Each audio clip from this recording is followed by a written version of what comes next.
Bien, bonjour à toutes et à tous. C'est un plaisir de vous retrouver aujourd'hui à nouveau pour cette méditation du troisième jour de jeûne et de prière.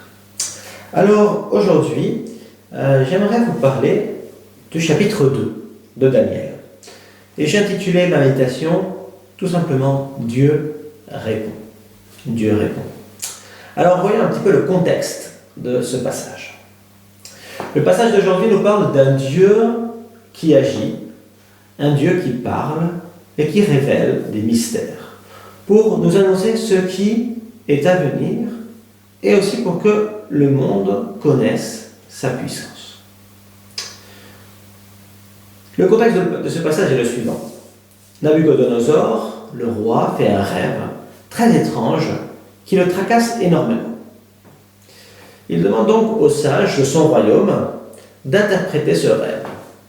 Mais pour être sûr qu'on ne lui raconte pas des bobards, il demande d'abord à ses sages de deviner quel était son rêve, pour qu'ensuite ils puissent en donner la bonne interprétation. S'ils ne le font pas, tous les sages seront mis à mort. Alors on peut imaginer l'état de panique généralisé parmi les sages de la cour du roi. Mais Daniel, lui, reste calme. Il décide de tout simplement demander la réponse à Dieu. Alors il va s'enfermer dans sa chambre avec ses amis et ils font ce qui pourrait très bien ressembler à une de nos réunions de prière. Ils prient Dieu et peut-être chantent quelques psaumes pendant toute une nuit. Et voici ce qui arrive au verset 19. C'est alors que le secret fut révélé à Daniel dans une vision pendant la nuit. Il bénit le Dieu du ciel en disant que le nom de Dieu soit béni d'éternité en éternité. C'est à lui qu'appartiennent la sagesse et la force.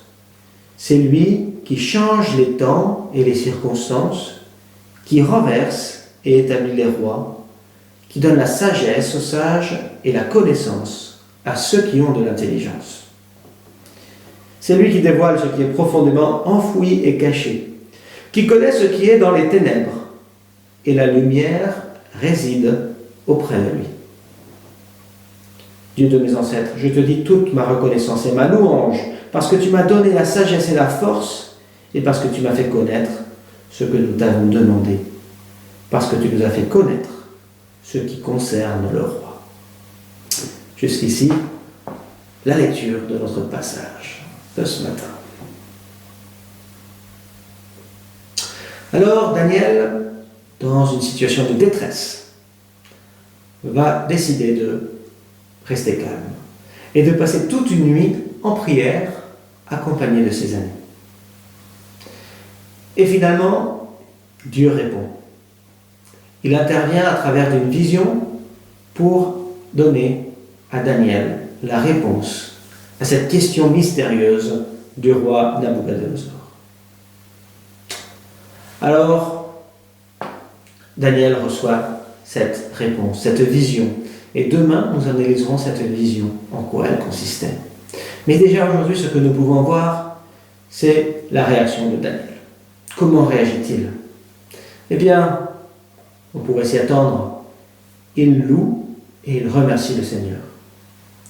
Mais on voit qu'il ne se prend pas lui-même pour un grand sage, un grand prophète. Il ne va pas du tout se mettre lui-même en avant comme ayant obtenu la grande réponse. Tout au contraire, humblement, dans sa prière, il remercie Dieu. Il exalte le Seigneur en rappelant que c'est de lui que viennent le discernement et l'intelligence, et de lui seul. Il rappelle aussi dans sa prière que Dieu est le maître du temps. Et c'est bien pour nous aussi de nous en souvenir ce matin, que Dieu est le maître du temps et qu'il a toutes les choses dans ses mains. Il rappelle aussi dans sa prière que Dieu est au-dessus des puissants de la terre et qu'il contrôle même leur destinée à eux. Il rappelle aussi que la vraie sagesse vient de Dieu, parce qu'il est la lumière qui éclaire les ténèbres. Et bien sûr, là nous pouvons même voir une allusion au Christ lorsque Jean parle de lui comme la lumière à laquelle les ténèbres n'ont pas pu résister. Et enfin, à la fin de sa prière, Daniel réaffirme sa foi dans le Dieu de ses ancêtres. Merci, ô Dieu, de m'avoir rempli de sagesse et d'avoir répondu à mes prières. Lorsque nous nous trouvons en détresse et que nous cherchons Dieu de tout notre cœur, il est là, il est présent, il répond. C'est vraiment la promesse que nous fait la Bible. C'est que Dieu sera là, à nos côtés, lorsque nous prenons le temps de le chercher, de le prier, et nous lui demandons d'intervenir. Et lorsque Dieu intervient, alors cette prière de supplication qui était la nôtre devient une prière de joie, une prière de remerciement, comme celle de Daniel. Et on dit à Dieu, merci pour ce que tu fais. Oui, le Seigneur est bon en tout temps. Et demain, nous étudierons ensemble cette vision que Daniel a eue et que le roi Nabuchodonosor a eue, parce que c'est une vision très importante qui nous parle déjà de la venue du Christ. Nous laissons ça pour demain. Je vous invite à prendre un petit moment de recueillement.